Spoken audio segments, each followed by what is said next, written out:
아무도 내 진심을 몰라주고 억울한 누명으로 피눈물을 흘릴 때, 영상 제목 아무리 해명해도 사람들이 안 믿어주나요?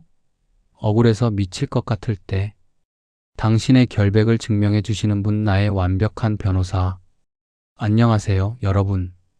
우리가 세상을 살아가면서 겪는 수많은 고통 중에 뼈가 깎이는 듯한 가장 지독한 고통이 무엇인지 아십니까? 바로 억울함입니다. 나는 절대 그런 의도로 말한 게 아닌데, 나는 결코 그런 나쁜 짓을 한 적이 없는데, 누군가 악의적으로 퍼뜨린 소문 하나에 내 진심은 온데간데 없이 사라지고 나는 하루아침에 파렴치한 사람, 거짓말쟁이로 낙인 찍혀 버립니다. 처음에는 너무 황당해서 사람들을 찾아다니며 해명해 봅니다. 아니에요. 오해입니다. 제 진심은 그게 아니었어요. 하지만 사람들은 내 말을 믿어주지 않습니다. 오히려 변명한다고 조롱하고 이미 자기들끼리 결론을 내린 채 차가운 눈빛으로 나를 바라봅니다. 가장 믿었던 사람마저 내게서 등을 돌릴 때 우리는 철저한 고립감과 숨막히는 절망감에 빠집니다. 피눈물을 흘리며 밤을 지새우고 하나님, 제 결백을 아시잖아요. 왜 저 인간들이 저렇게 떠들도록 가만히 두십니까? 라며 가슴을 칩니다. 여러분, 지금 억울한 누명을 쓰고 얼음벽에 갇혀 홀로 울고 계십니까? 오늘 제177과 아무도 내 진심을 몰라주고 억울한 누명으로 피눈물을 흘릴 때를 통해 여러분을 변호하기 위해 하늘 법정에서 내려오신 세상에서 가장 완벽한 변호사 예수 그리스도의 놀라운 위로와 해결책을 나누려 합니다. 오늘 이 30분이 억울함의 멍에를 벗고 찬란한 빛 가운데로 당당히 걸어 나오는 영적 해방의 시간이 되기를 소망합니다. 당신의 결백을 밝혀줄 빛을 만나기 위해 구독과 좋아요, 알림 설정 부탁드립니다. 진실은 반드시 승리합니다. 1. 성구 선택 및 의미 내 공의를 정오의 빛같이 하시리로다. 사람들의 오해와 모함 속에서 숨막혀 하는 우리에게 하나님이 직접 도장을 찍어주시는 승리의 판결문은 시편 37편 5절, 6절입니다. 내 길을 여호와께 맡기라. 그를 의지하면 그가 이루시고 내 의를 빛같이 나타내시며 내 공의를 정오의 빛같이 하시리로다. 여러분, 억울할 때 우리는 보통 어떻게 합니까? 내 힘으로 내 결백의를 증명하려고 사방팔방으로 뛰어다닙니다. 변호사를 사고 증거를 모으고 사람들을 설득합니다. 그런데 하나님은 아주 충격적인 처방을 내리십니다. 내 길을 여호와께 맡기라 커밋 요 웨이 투 더 LORD. 내가 스스로 해명하고 싸우려는 그 길을 포기하고 사건 파일 전체를 하나님께 통째로 넘기라는 것입니다. 그러면 어떤 일이 벌어집니까? 내 의를 빛같이 나타내시며 내 공의를 정오의 빛 NONDAY 선 같이 하시리로다. 새벽이나 저녁의 희미한 빛이 아닙니다. 그림자조차 숨을 수 없는 한낮 12시 가장 강렬하고 눈부신 태양빛처럼 당신의 억울함과 결백을 온 천하에 명백하게 밝혀주시겠다는 위대한 약속입니다. 내가 내 입으로 변명하면 사람들은 의심하지만 하나님이 무대 뒤에서 작업하셔서 진실을 드러내시면 세상 그 누구도 반박할 수 없는 완벽한 승리가 주어집니다. 2. 공감하기 우리는 왜 해명할수록 더 깊은 수렁에 빠질까? 그렇다면 억울한 일을 당했을 때 내가 직접 나서서 사람들에게 해명하고 따지는 것이 왜 위험할까요? 첫째, 사람들은 진실보다 자극적인 소문을 더 좋아하기 때문입니다.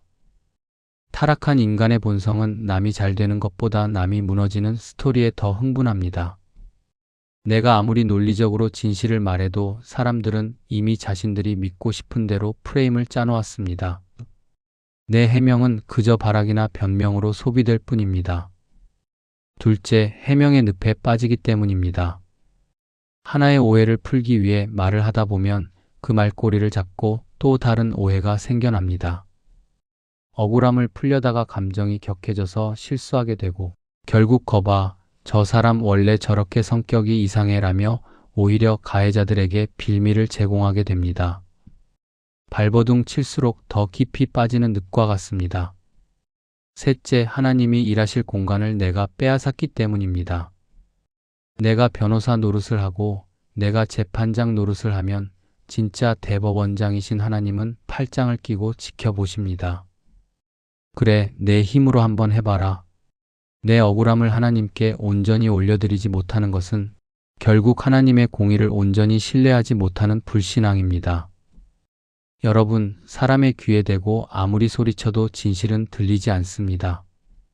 진실은 사람의 귀가 아니라 오직 하나님의 귀에 대고 부르짖을 때만 밝혀집니다. 3. 살해 연구 억울함의 끝판왕 요셉과 예수님.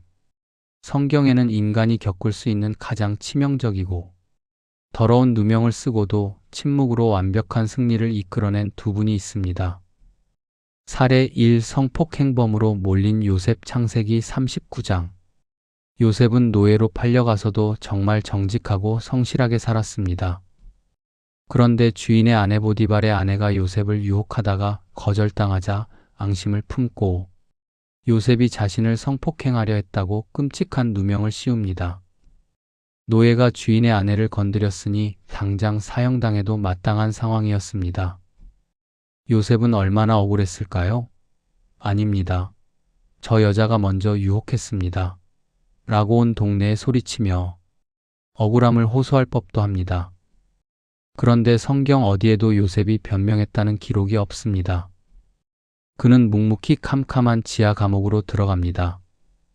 왜 침묵했을까요? 요셉은 사람의 법정이 아닌 하나님의 법정을 신뢰했기 때문입니다. 그가 침묵하며 하나님께 맡겼을 때 하나님은 그 감옥을 애굽의 총리가 되는 지름길로 바꾸셨고 훗날 요셉의 결백을 애굽 온 천하의 정오의 빛처럼 나타내셨습니다.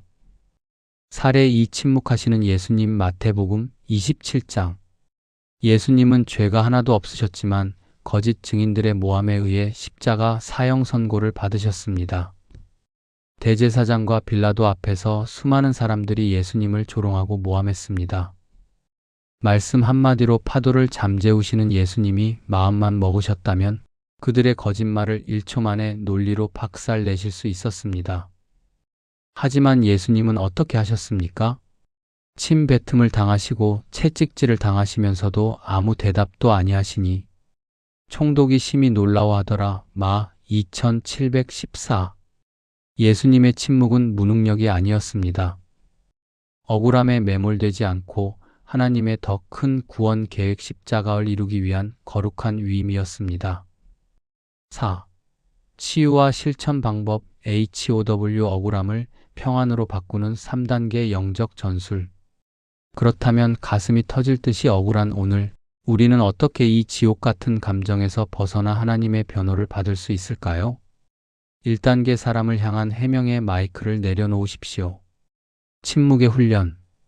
억울할수록 입을 다무십시오. 내 진심을 알아주겠지 하며 여기저기 전화해서 하소연하는 것을 당장 멈추십시오. 베드로전서 2장 23절에 예수님은 욕을 당하시되 맞대어 욕하지 아니하시고 고난을 당하시되 위협하지 아니하시고 오직 공의로 심판하시는 이에게 부탁하시며라고 하셨습니다. 나를 모함한 사람들과 진흙탕 싸움을 하지 마시고 억울한 그 마음 그대로 가지고 골방으로 들어가 하나님께만 토해내십시오. 2단계 내 인생의 사건 파일을 최고의 변호사께 위임하십시오. 억울함의 본질은 내가 손해봤다, 내 명예가 실추됐다는 것입니다. 하지만 여러분의 명예는 여러분의 것이 아니라 하나님의 것입니다. 하나님, 제 이름이 땅에 떨어졌습니다. 이 사건의 재판장도 변호사도 주님이 되어 주십시오. 저는 이제 손을 떼겠습니다. 여러분이 손을 떼는 순간 하늘의 특급 변호사이신 성령님께서 개입하셔서 가장 완벽한 방법으로 상황을 뒤집기 시작하십니다. 3단계 나를 모함한 자를 불쌍히 여기는 자리까지 나아가십시오. 가장 어려운 단계입니다. 나에게 누명을 씌운 그 사람을 욕하는 대신 그의 불쌍한 영혼을 위해 기도하십시오. 사탄에게 속아서 거짓말을 지어내고 남을 찌르는 그 사람은 결국 하나님의 무서운 심판대 앞에 서야 할 가련한 존재입니다. 주님, 저 영혼을 불쌍히 여겨 주옵소서. 이 기도가 터져 나오는 순간 여러분은 억울한 피해자의 감옥에서 벗어나 세상을 이기는 강력한 승리자로 우뚝 서게 됩니다. 5. 왜 WHY?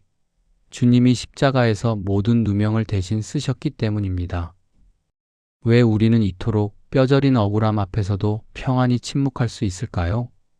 내가 받아야 할 온갖 더러운 누명과 정죄를 예수님께서 십자가에서 나 대신 다 뒤집어 쓰셨기 때문입니다. 우리가 하나님 앞에서 얼마나 뻔뻔한 죄인입니까? 우리는 지옥 불에 떨어져도 할 말이 없는 자들입니다.